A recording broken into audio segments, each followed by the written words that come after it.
The most important meal of the day, second breakfast. Hi, everybody. Welcome back to another Second Breakfast podcast. I'm Andy Roth alongside Phil Duvall. Say hi, Phil. Hello, everybody. And Andy. Hi, Andy. Hi, right back, tough guy. Oof. Yeah, you all right? You all right? Is it a rough week for you already? It's been a long week. Wait, what day is today? Anyways, don't worry about Tuesday. it. Okay. All right. All right. So long. Oh my. Okay. Well, so much to talk about. So much to talk about, but let's start here with what we did, and by did I mean watched, over the past week. Because it's really all that matters as far as it's all that matters. I mean, let's be honest. I cured cancer and perfected a workable and affordable cold fusion, but I also watched a cheesy action movie and other things. So I'm going to talk about that instead. Well, without further ado, give us your list. I'd love to hear it. Alrighty, I started the week off with a corker of an action yarn. Yes. How many movies? 6. Okay. 6. All right. Yes. All right. Let's be honest. We tied. Good. Let's be honest. I want you to start winning, and I'd love for you to start winning with numbers like 4. I would. Are you saying you want a life where you barely watch any movies? You could have stopped that sentence after life, actually. so there's that. Yeah. It's funny because I have a life, and I envy yours. Isn't that weird how that works? The grass is greener. I'm going to tell you a true story, Andy. This is a thing that actually happened. Now you can choose to do with it what you will. Okay. You may not believe the results, but the story itself is veracious. Like I'm trying to say, it has veracity. It is filled with veracity. Let's go with that. Not voracious. Yes. Veritably true. Nope. Okay. Anyways, I used to live in North Carolina. It's a good story, right? Oh wait, you live in North. No, wait. There's more. And I was really stalled out. I was really stalled out. Sure. I was waiting tables, which I had actually a good time doing. I really enjoyed the work and took pride in it. Mm-hmm. But I wasn't really – I knew there was more to my life than what was happening, and it really frustrated me. And I honestly didn't spend that time watching movies and making podcasts. So even if this was all you did right now, you would be amazingly more productive than I was at that time is what I'm saying. I wish that we had been doing this. Okay. No, I mean it. I wish I had spent time just nailing movies, just all day long watching movies. But Sure. instead, I was just sitting in the back of my backyard of my place in North Carolina going why? So I'm sitting there, and true story, I actually prayed. This is a true story about praying. I prayed, and I said to God, I know there's more to my life, and I don't know what it is, but I know it ain't this, and I feel bored, and I don't want to be bored anymore. Please don't let me feel this way. That was the worst thing I ever did because I have never been bored since. And I'm exhausted all the time. And I'm why did I pray that? I should have been God, let me only be bored sometimes. Nice. God, can I be bored once a week? But anyways, it's nonstopness. So I like it. I like it. But I hear you. I think we both hit 6, and so obviously we've both been busy people. Yes, because we didn't have a movie a day. It's depressing, but anyways. Indeed. So first movie I watched, a splendid. That's a lie. It's not a splendid movie. You said a corker of an action. It's not even really a corker. The Justin Timberlake, Amanda Seyfried movie, In Time. Directed by a guy who knows what he's doing, Andrew Niccol. Gattaca's really good. He did something else that I forget at the moment, but he knows what he's doing. This one, not so much. And it made me actually, since this is, I echo what Roger Ebert said in his review of it, it kind of made him sad because this is the movie that Timberlake did after The Social Network. He was so good in The Social Network, and then this. And it's not his fault that he's terrible in this. The movie gives him nothing to do. It accomplishes the almost, what I thought was impossible, which is it makes Amanda Seyfried boring for 90% of its running time. And she just could not, she's many things, but a boring actress is not one of them. I watched Apocalypto. Yep. Watched Kick-Ass 2. Kick-Ass 2. Electric Boogaloo? No, no. Actually, it doesn't have a subtitle, but the comic Kick-Ass 2 subtitle is Balls to the Wall. Oh wow, I'm glad they didn't call it that. That would have been unfortunate on a marquee, indeed. Yeah. Then I watched The Kings of Summer, movie I'd been looking forward to a very long time. Yep. And it was at turns completely satisfying and unbelievably frustrating. Mm-hmm. And then I watched Alien and Aliens. Wow. Yes, tune in Friday, folks, to see why I did that. Do say more. No, we're not. No. Okay. Yes. And that's it. Those are my 6. Okay. So my 6 resemble yours, but have a couple of different ones. Okay. My first movie was a little movie by the name of Golden Boy. Heard of it? Nope, you haven't. No, let me tell you all about not. it. Well, let me tell you about it. Please do. So you may notice, people, that there's this thing. If you're someone who is interested in the social networking that happens on a little thing called Facebook, then you see these little things that go around and that are popular for like a minute and a half, and then like literally a week later, you forgot they ever happened. Like, can this ball of foil get more likes than... Right. Exactly. Yeah. One of the ones that was going around was like someone names an actor or gives you an actor, and then you have to say what the best movie they were ever in, the worst movie they were, like your favorite movie of theirs, a movie that you just liked, a movie that you liked more than you thought you would, all that stuff. Yep. Movie that you hated that they were in, whatever, all those things. Right. I like to talk about movies, as you may have known, and so this was fun for me on principle. But in reality, I was like, whatever, I don't really care. But Andy gave me the actor. You did this little experiment. Yeah, I did. And I had to be like, well, I'm going to put in, I want an actor, Andy. And Andy was like, oh, I'll give you William Holden. And I was like, oh, I've never seen any William Holden movies. I mean, I have. I've seen The Wild Bunch. I've seen Sunset Boulevard. I've seen Stalag 17. That's probably all I've seen of his. Sure.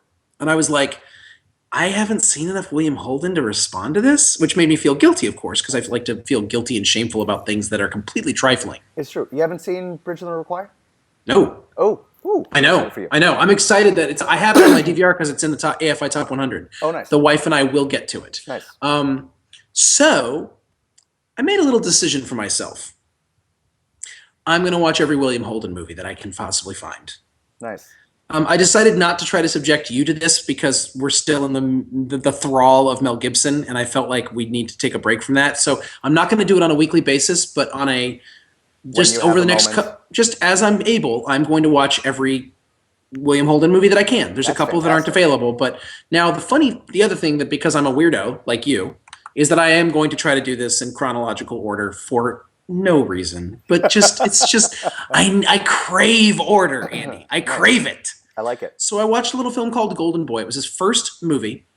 It was him, Barbara Stanwyck, who you may remember as the femme fatale from Double Indemnity. In fact, I do. And really, folks, one of the great actresses of the silver screen, Barbara Stanwyck. Someone who manages to be incredibly attractive and come hither without being a gorgeous woman, which I find interesting. Sure.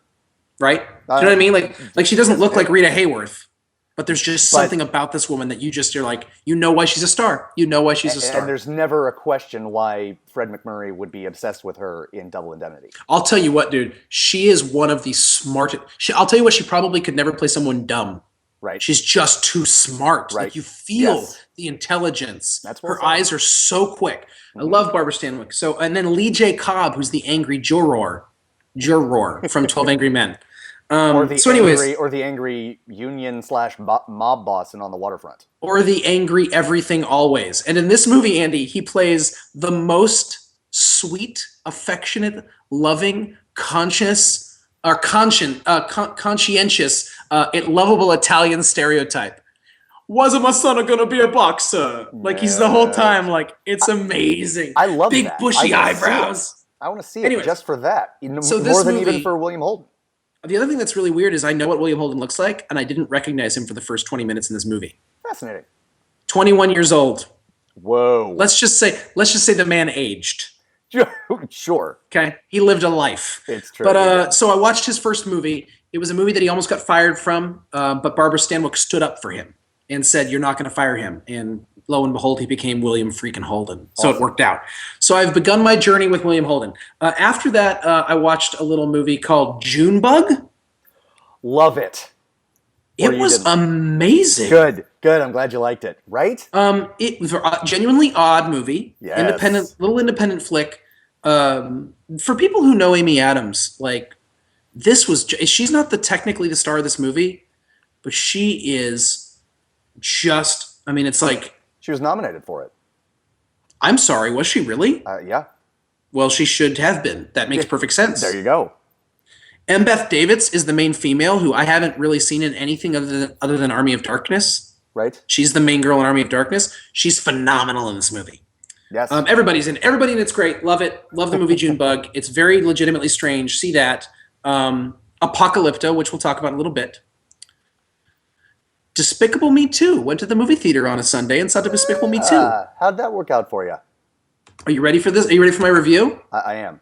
Liked it better than the first one. Wow. Okay. Huh. I thought the first one. Here's my review for the first one, or my poster. You know, the poster quote. Right. This movie's pretty okay. Awesome. Despicable Me 2 is not substantial. It's not it's never. These guys are not making Pixar movies. They're making movies that happen to be animated. It is a blast. The Minions, which I didn't care for in the first one, are like somehow funny in this one. I don't know, but they are like legitimately. I was laughing all the time. And Steve Carell's accent is a thing of beauty. Okay. And then for reasons that we will discuss on Friday, Andy, I saw Alien and Aliens. The L word. Lesbian. The other L word. Lesbians. The other word. Lesbians. That's Scott Pilgrim versus the World, folks. If you Right, haven't seen right. it, A, see it. B, we didn't Maybe you just need- totally go off the rails. Maybe you need to use the L word. Lesbian? The Other L word. Lesbians? I love that movie.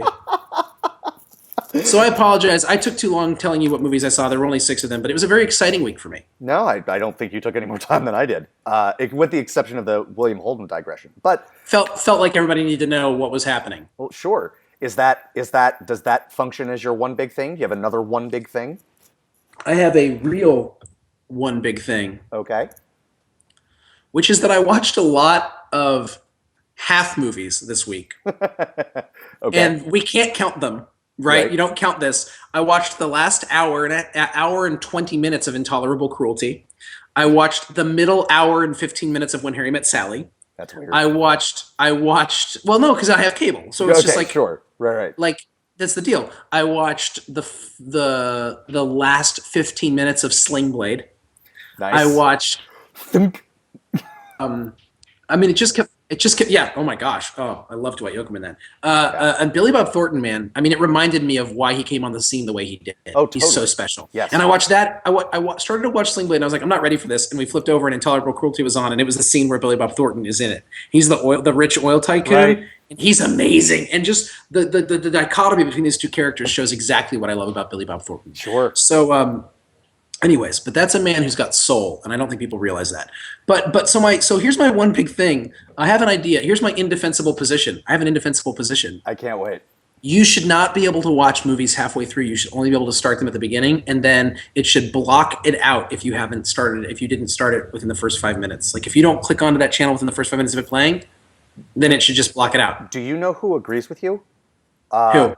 David Lynch agrees with you. Interesting. Okay. I'm inferring that, but Right. he doesn't. For that reason, no DVD of his movies has chapters. Good for him. Yeah. Here's the deal. I was You're already watching- annoyed. I love it. I was watching The Straight Story, which is just Oh. a lovely little movie, Oh, and easily his most coherent film. it's true. I was watching The Straight Story, and somewhere in the middle of it, basically, like, the apocalypse occurred. It was, like, glitchy and jumpy, and it was, like, skipping over damaged area, and it went, like, 25 minutes past. I was like, what the? So I take it out, and this is a movie from Netflix, right? And I took it out of the thing, put it in the DVD player, sat down on the couch, pressed play, right? It was like someone had hit the information side of this DVD with a spitball. There was like wadded up paper, and I was like, awesome. What? So I clean it, Right. and I pop it back in, and then I was like, fast forward. Fast forward. Hey, can I say something? At least he that? lets you fast forward. That's Not a given that Mr. David Lynch would allow that. Can you imagine if you hit the fast forward button and it said this function not available at this time? You'd be like, what the what? I would have done two things. I would have snapped the DVD in half before sending it back to Netflix, Right. and I never would have finished that movie. I just never would have finished it. Which is sad because It's lovely. it is just It's a lovely. beautiful film. Okay, so here's the thing. Tell me the I used to have. I don't actually believe we should do this because I loved watching the last hour of Intolerable Cruelty. Sure. But what I realized is, like, when I watched the beginning of Scott Pilgrim the other day, when I watched Scott Pilgrim the other day and actually saw the beginning, I was like, I haven't watched the beginning of this movie in 2 years. Right. And I realized, like, you never watch the beginnings of things anymore, like if it's on cable. Yeah. And the beginnings are amazing. They're usually the best part of the movie. Usually movies just fall apart after the first 15 minutes It's anyway. true. It's true. Great So it's first kind of- reel, then it totally falls apart. Right. So I think it's funny that, like, on one, like, there was a part of me though that thought it would, like, I would admire if there was a cable provider that was just like, I'm sorry, you showed up 10 minutes late to the showing of this. We are Awesome. not. It's going to- like the Alamo Draft House of exactly, of exactly. cable provider. Nice. I had a teacher in college, an economics teacher, who if you walked in after he began lecturing, he would say, just don't. He goes, if you walk up to the front door, if you walk up to the door of the lecture hall, look in the window. And if I'm talking, don't come in. You're late. You missed class. Who was that? His name was Rajaram Krishnan, and he taught microecon. He's at Grinnell now, but he was.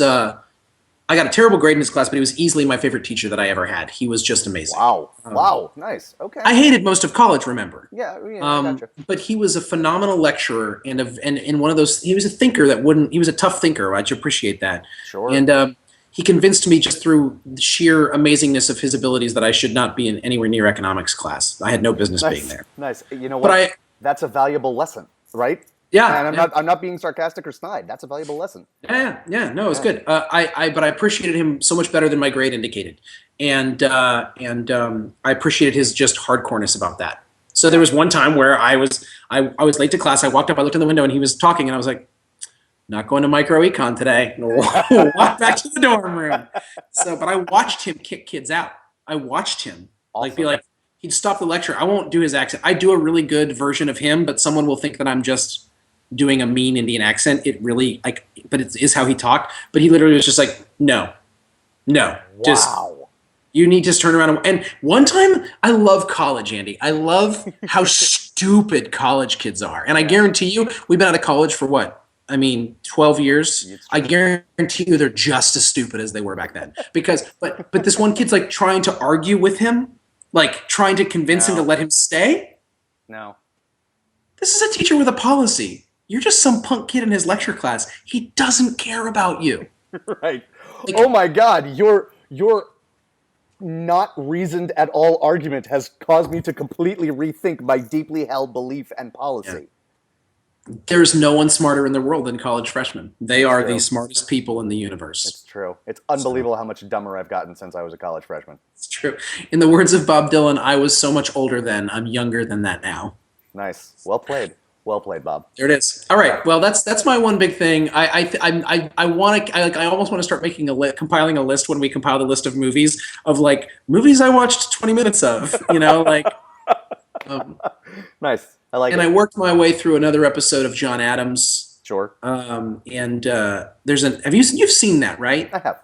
Okay, so they do an episode. It's the episode where he and his wife get reunited in France, which is that whole scene of them being reunited is like, it's lovely.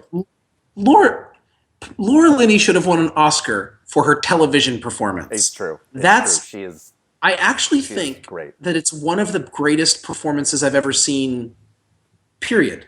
Male, female, television movie. I really think Laura Linney in this movie, in this miniseries, not to mention, don't even get me started on Paul Giamatti, whose name is legally going to be changed to Paul Giamatti in all the movies. That's what I want his name to be. I walked by a poster today in the movie theater or on Sunday, but with for Saving Mr. Banks, the new Walt Disney. and I looked at it and it said Tom Hanks, Emma Thompson, Paul Giamatti, and I went in all the movies, and then I walked away. I was so happy. Nice. But it also has the scene between John Adams and the King, where he sees the King of England. That's the most intense, like 4 minutes of television of that year and this in a year. Yeah. I mean, okay. Yes. Anyways. Yes. Okay, so that's my one big thing. What's your one big thing, Andy Roth? I don't really have one. I'll say this. We were talking about this before we started filming. I saw The Kings of Summer, and it was close to being. I will go out on a limb. It's not a limb with you, Phil, but it's a limb with some critics out there. I'll go out on a limb and say that we have already had one classic coming of age movie this summer with The Way, Way Back. Yes, we have. I was more looking forward to The Kings of Summer. It came out earlier, but it took longer getting to Durham, so that's why I'm seeing it after the fact. But I was more looking forward to it, and if you took out the parts that I didn't like, you know what? I liked it more than The Way, Way Back. But you mean the parts that you liked were so great? Yes. I loved so much of that movie. Megan Mullally and the guy whose name I don't know, the one guy, the other dad, not Nick Offerman, they played parents that everybody knows, and I've never seen in a movie before. The way they're overeager and smothering while not meaning to be, and Nick Offerman is so good, and Alison Brie is so good, and the two main kids are so good, and the love interest is like, you are exactly the girl I would have been in love with when I was 16 years old. Yeah. And then there was that third kid, the third of the three that move out into the woods, and I am harsher on him than you are. My opinion of him, I mean, he might be a great actor, but what they did with the character was a total misfire for me. Okay. Every single time he spoke, literally every single time he spoke. So let's macro this. Okay. That's not a term, but it is now. Yeah. Let's step back. Please. So let's think about your one big thing, not in terms of Kings of Summer. Okay. Let's think about it in terms of movies. Okay. What is this? How one character's misfire can ruin a movie? Look, I don't care if you make a non-realistic movie. Maybe my favorite movie of last year, was Moonrise Kingdom. Right. You know, it's certainly in the conversation, and that couldn't be farther from a realistic movie. But you have to set up a world and then play by the rules of that world. And what Kings of Summer does, and what movies, and it drives me crazy when movies on a macro level do this, they set up something and then they don't play by those rules. The way Kings of Summer did was, it's a realistic story, and then you have these flights of fancy that the main character engages in. But when it's out in the real world, it's just realistic, and it's almost painfully real at times. And then you have this kid who's just a total whack job. And that's fine. It's fine, but he's in a different movie. Make one movie. I hear that. That's my one big thing. That's good though. That's good. I mean, there was things about it that I really liked, but I know what you mean. I mean, about him even that I really liked, but I know what you mean. I get that idea, and I felt that there were other things like that. I think there were a lot of shots in this movie that were just like, and here's a shot of this beautiful like wavy field of grains, right? For like 10 seconds, and then you were like, oh, this is like a guy who just got out of film school who's really excited. Yeah. Like I felt like it was a really well-made student film, which again sounds like a negative thing. Right. I'm glad I saw this movie. Me too. Like the couple that's hooking up on the river, and they're like, "You're in my spot." It's like, well, no, you were a funny thought that the writer director had, and he didn't know enough to take you out of the movie.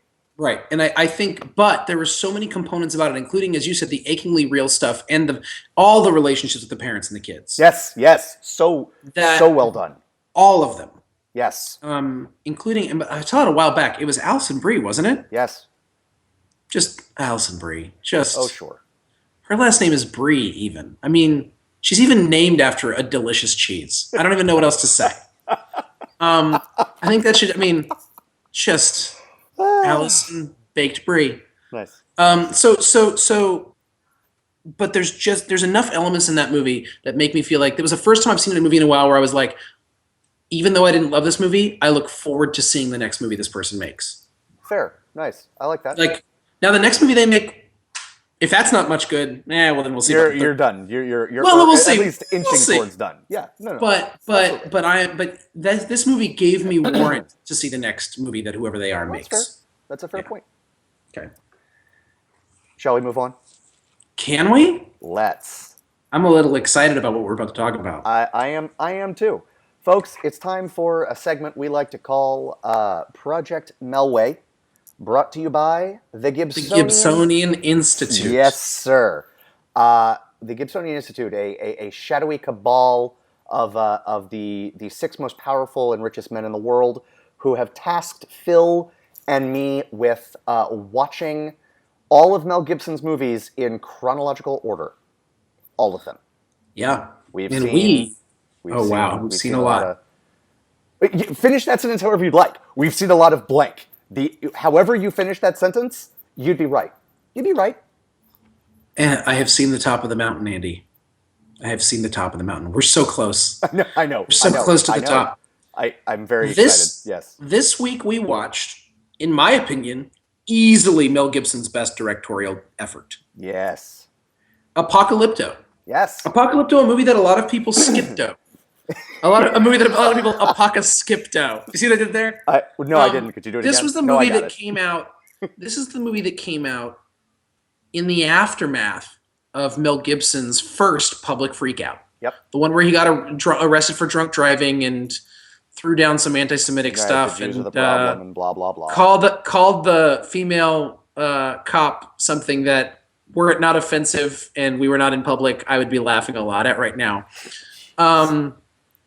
Anyways, so this movie had a lot of things going against it just by its but it's one of those movies where if you just found it at a library and had no idea where it had come from or who had directed it or what it was about, I think that people would marvel at what this movie is. Sure. You know, Apocalypto. The best thing I could say about it, and we do this a lot, I feel like this is damning with faint praise, but I really mean this as a compliment. It knows exactly what it is and doesn't do anything other than what it is. I think it is. My brother and I, when this movie came out, we talked about it. I think I saw it first, and I was like, dude, go see this movie. I think, unless he said it. But either way, one of us said to the other person this thing, which was like, this movie is one thing. It's just one thing. Okay. But it's that one thing for 2 hours, and it will blow your face off. Yes. Just see it. So here's my challenge for you. And it let's be honest, this should not be a difficult challenge. In 3 sentences of not considerable length, give me the plot of this movie. Mayan tribe gets kidnapped by other Mayans. Yes. 1. You might not need 3. One Mayan escapes slavery, avoids sacrifice, and gets chased back to his home to find his wife. That's it. That's the movie. Although he doesn't get chased back, he's running back and they're chasing after him. And but that's the movie. No, right. That's true. It is. He is running home and he is pursued. Yes. And it is a chase movie. I mean, yes. it is an action movie, but it is, I don't know. It's just mesmerizing. It's a hypnotic film. It is everything about it. You cannot stop watching it. Yes. By the way, the actors are so good in this movie. Yes. Yes. And everything feels real. Yes. I do have to say this because this is pretty much my only negative thing to say about this movie. Okay. I need Mel Gibson to have a closer. And what this closer will do is Mel Gibson will give away his only key to the editing bay. Okay? And that closer will go in and will remove every third instance of slow motion. Just Heard. There is an instance of slow motion where it's an unbroken take if it's if it's 5 seconds long, the first 3 seconds is normal speed, then there's a half second of slow motion, and then a second and a half back to normal speed. And so it looks like you've... I don't even remember this, by the way. Right. And maybe it's just... No, I'm saying you're it's like you've been traumatized by the slow motion and Passion of the Christ. Yes. Yeah, it's true. It's true. It's like, oh, God, this would have been a 7-minute movie. Yes. It was nowhere near as prevalent in this movie. But what scene were you talking about specifically? I want to say it is. I don't remember. Because I didn't make a note of it until the end. I believe it is when Jaguar Paw, who is the main character, it is when Jaguar Paw is fighting / hiding from the invading tribe. Amazing. Yes.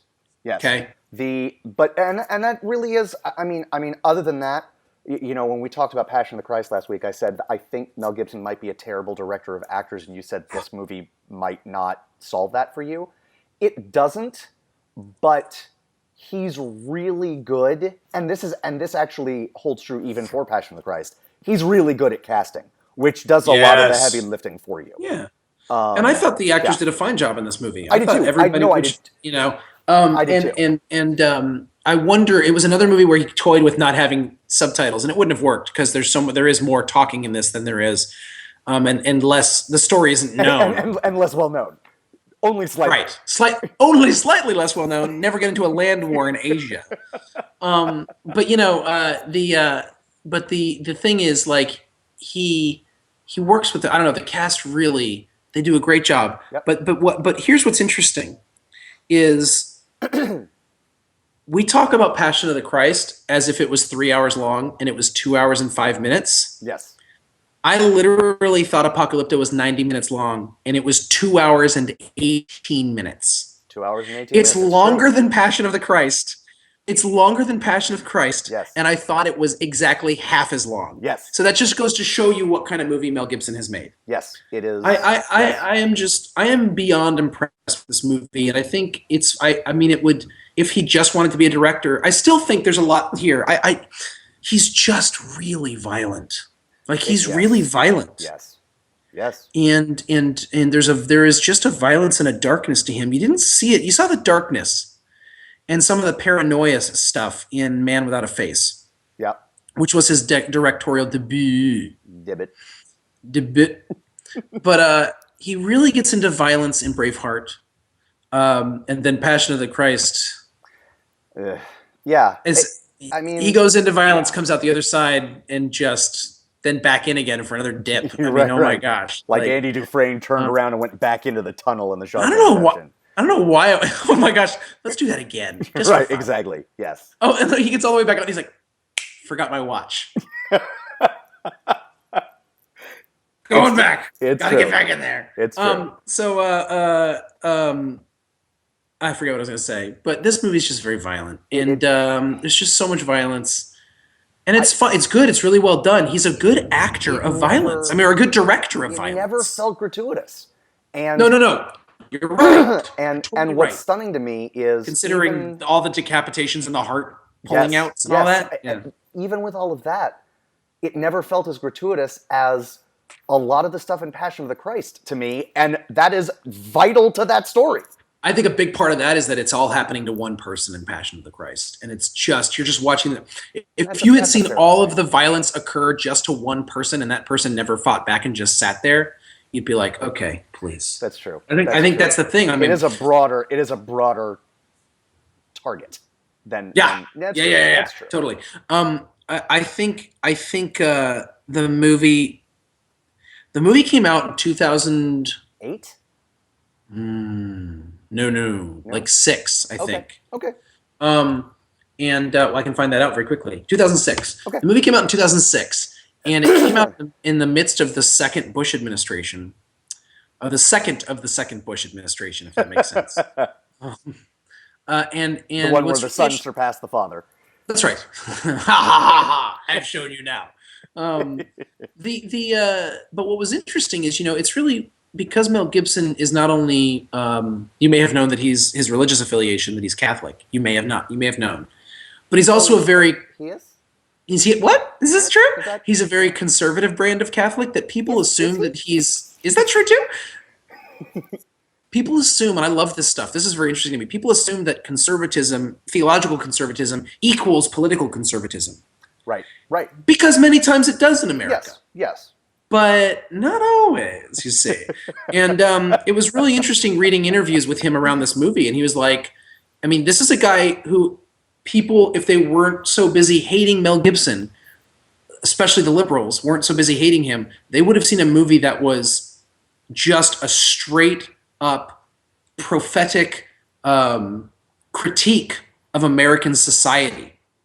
I mean, this movie is made in America or about America, basically. He made it. The guy, even though he's from Australia, he's an American. He really is an American. Yeah.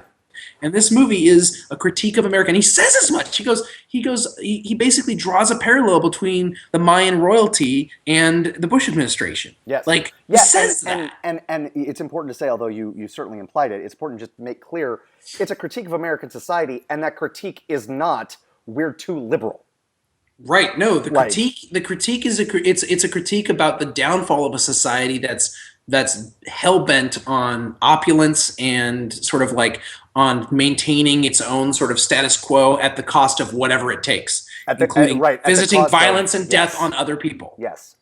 You know, and my politics aside, like you've got to like this is a movie that really goes for that. And I mean, this is a guy who's really trying to say stuff. Mm-hmm. Like that's true. That's what's funny. Mel. I mean, look, he's never gonna. I mean, he just doesn't. To me, he hasn't gotten to that point of Scorsese or really even Clint Eastwood at his best. I mean, Clint Eastwood at his best, it was one of the best filmmakers of our time, which is amazing to say. But I mean, watch Unforgiven, watch A Perfect World. There's like 5 or 6 movies you could just throw at someone and be like, I dare you to make a movie this good. And I don't think Gibson's there yet, and he may never get there, but he definitely, I almost feel like he takes his job more seriously as a filmmaker, or his voice. I feel like he takes his voice more seriously as a filmmaker than he took his voice as an actor, if that makes any sense. It does make sense. I am very interested to see what you think of a couple of the next movies. Great. Because he is sort of, he's like Samuel L. Jackson at the end of Unbreakable. Now I know who I am. You know, and he's like I gotta say, I mean, he plays the villain. He's playing the villain in Expendables 2. Or 3, Expendables 3. He's playing the villain. 3. He's playing the villain in Machete Kills. Mm-hmm. He plays someone who's just a broken down mess in The Beaver, which I haven't seen yet. Right. I don't know anything about Get the Gringo. He's not a broken down mess in that. Edge of Darkness, total broken down mess. Yeah. But not the bad guy. He's the good guy in Edge of Darkness. What I'm interested in seeing is if he actually has a real career from here on out, has this just unlocked this new level? It's like I'm playing a video game, the Mel Gibson video game. You have unlocked a new level. And this new level is now Mel Gibson plays the bad guy forever. Right. Like maybe that's the level. The new level is functionally he is now a 1980s era wrestling heel, basically. Right. But if it works. And I mean, I was watching thinking, well, he'll never win an Academy Award again. Like, they'll never give him an Academy Award. No. I'm sorry. No. I mean, they're done. They gave it to him when he didn't deserve it, and now they're never going to give him one. Like, Apocalypto got nominated for nothing. Apocalypto got nominated for, like, makeup and special effects. Yes. It's worth noting that someone that Andy and I are both interested in, though neither of us has been, like, in love with him, but we've been toying with the idea of watching more of his movies together. Spike Lee put this on his 50 essential films of all time list. Yeah. That's fascinating to me. It is.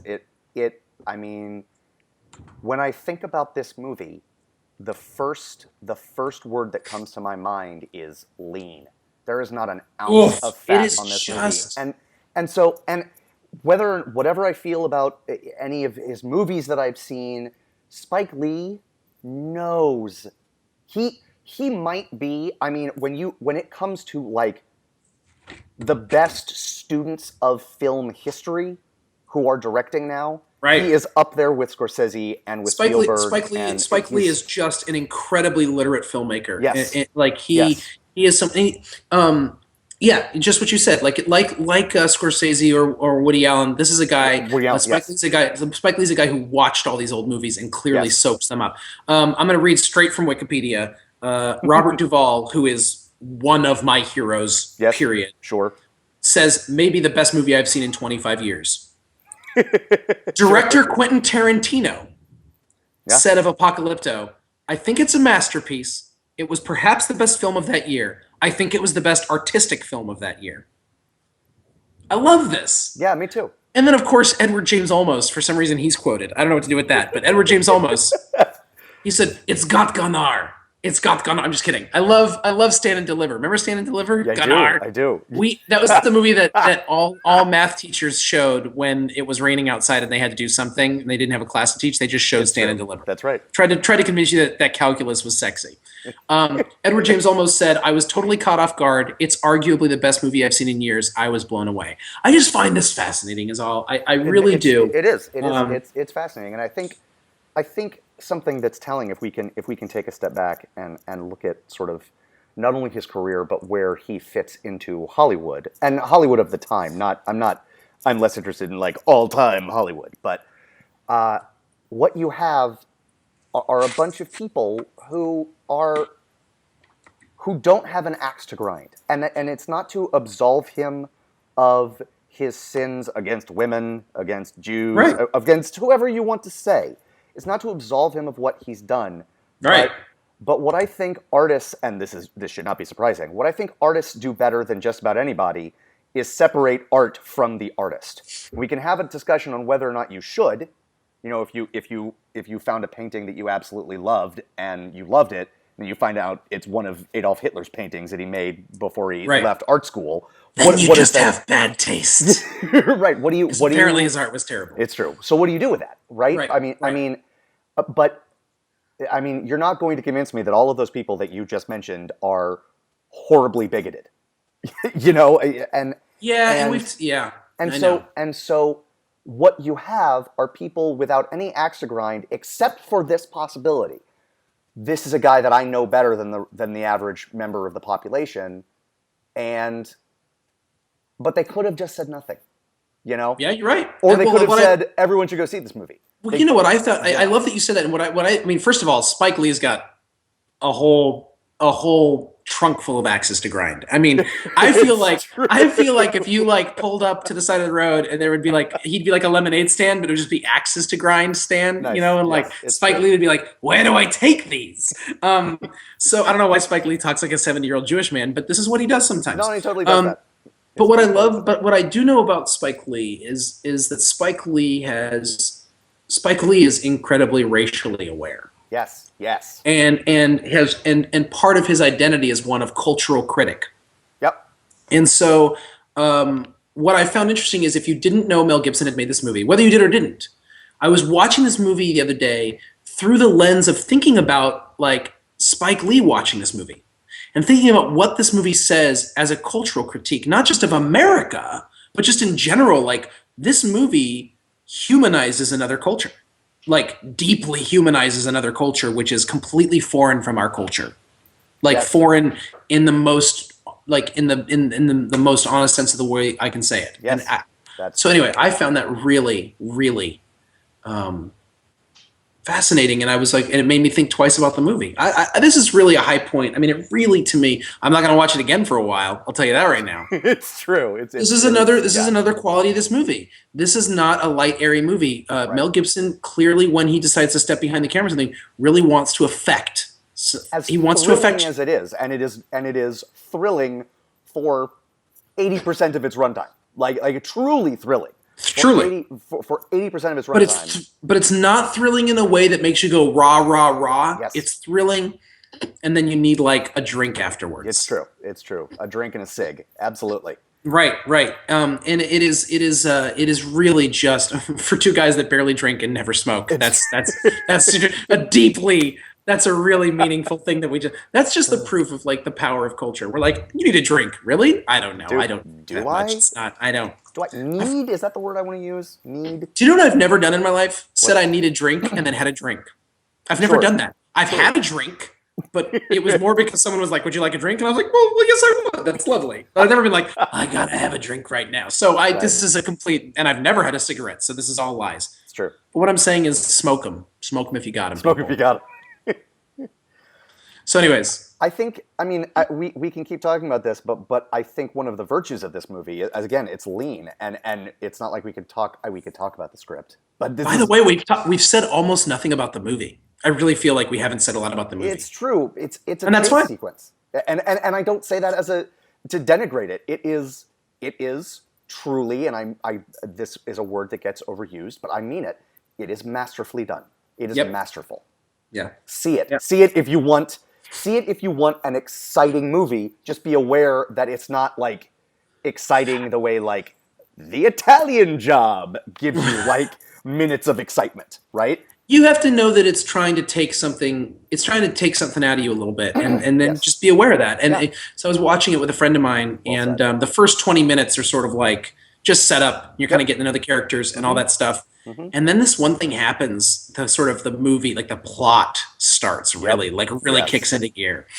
And she goes, "Hey, is this?" And she goes, "Hey, so this is going to be violent, huh?" like she asks in, "So this is going to be violent, huh?" And I looked over and I was like, "This is going to be the most violent thing you've ever seen in your life." And but here's the thing. Maybe. Like, it's really, it's not as violent as Passion of the Christ, but she's never seen that, and at this point, don't really, I guess. But, sure. Yeah. Yeah. So Apocalypto. I'm fascinated by the choice of the name of the movie also, because I don't understand why I think it's just a pretty name. I really do. Sure. But you know what an apocalypse is, right, Andy? You'd say end of the world, right? That's what you say. Right. I'm aware that that's and not that's like the generally, biblical... but no. But I'm saying this is the thing. So the word apocalypse would be Greek, and it literally means uncovering or revelation, the reveal. Okay. Right. But apocalyptic prophecies, apocalyptic like literature, so to speak, of which there are several in scriptures. They're showing, and we've talked about this for zombie stuff, it's showing how the end of civilization comes about, is basically what it's doing. It's showing how the end of civilization comes about. And of course, by showing you the things that are wrong with civilization that bring it to an end, in doing that, you're functionally making a critique of the society that's coming to an end. Yes. And so when you think about, so the title just sounds cool, but then, and when I remember when it first came out, I was like, well, that's just a title. That doesn't mean anything. And now I think about it and I'm like, it kind of means everything. Yeah. I really like what you just said. There is no way to talk about the end of a civilization without commenting on the present state of that civilization. You cannot read, this is the way the world ends, this is the way the world ends, this is the way the world ends, not with a bang, but a whimper. Without thinking of its implications, not 5 minutes before the world ends with a whimper. But about its implications now. Right. That's absolutely true. Think about Shaun of the Dead, right? Think about Shaun of the Dead. And the fact that, the whole point of the movie is that that he is a zombie. Yes. Until he wakes up and takes control of his life. Yeah. And there's that whole thing where, the best, to me, the best scene in that, I love Shaun of the Dead. But perhaps the best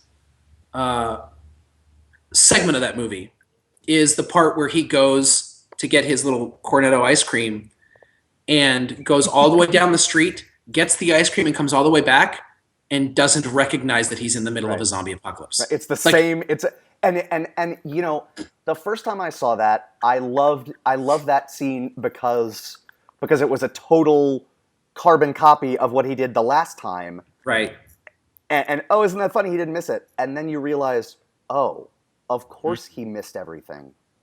Because he misses everything. Because he misses everything. Yes. Because he's a freaking zombie. And then, right. Yes. That's the essence of apocalyptic literature it reveals. Sure. And in revealing the end of a civilization, in revealing what God has in store, so to speak, for us, we see, by recognizing what needs to happen to make things right, we recognize what's wrong. Yeah. And even though sort of the end of any civilization in this movie is only sort of obliquely shown at the very, very end, it informs everything that came before it. Yep. I think we've done it. Yeah. Apocalypto. Gripping. Gripping. See it. It's just really, got gripped. It's great. Next Get 3 gripped. weeks. Next 3 weeks in Project Melway. Okay. Edge of Darkness.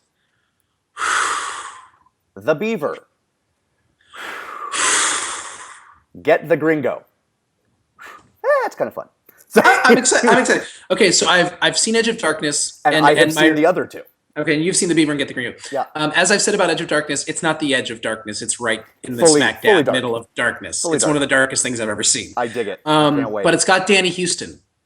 And how could that be bad? The answer, it could not be. And it's got that other guy. Is it Ray Winstone? Is that his name? Yep. Also, how can that be bad? And the answer is it cannot. Right. And there are people who think that it was because they did that whole thing with like, it's not as good as the BBC miniseries. Shut up. I mean, okay, it might not be. Yeah, but you know what? This is America. Also, You know what? You know what? No, we can't. No, this is America. Scene. Yeah, I'm not even saying it's better or worse. Yeah, It's it's true. just America. It's true. It's like This is forget America. it, Andy. It's America, right? Like it's not that Chinatown's better. It's just It's a different. It's a different thing. That's true. And in that movie, Chinatown is definitively not better. Not definitively. Definitively not better. Forget it. It's Chinatown. And this is a better place. No, this is not. No. Don't. Oh, You should feel bad about my everything. sister, my mother, my sister, my daughter, my sister, my daughter, my sister, my. Okay. So, folks, this has been another Second Breakfast. We hope you've enjoyed it. We have enjoyed bringing it to you. If you have questions for us or comments or pretty much anything, you can find us on Facebook. You can find us on our website, and you can email us at secondbreakfastpodcast@gmail.com. Until next time, I'm Andy Roth, and that's Phil Duvall. We'll see you again real soon. Bye-bye. Bye now. The most important meal of the day, second breakfast.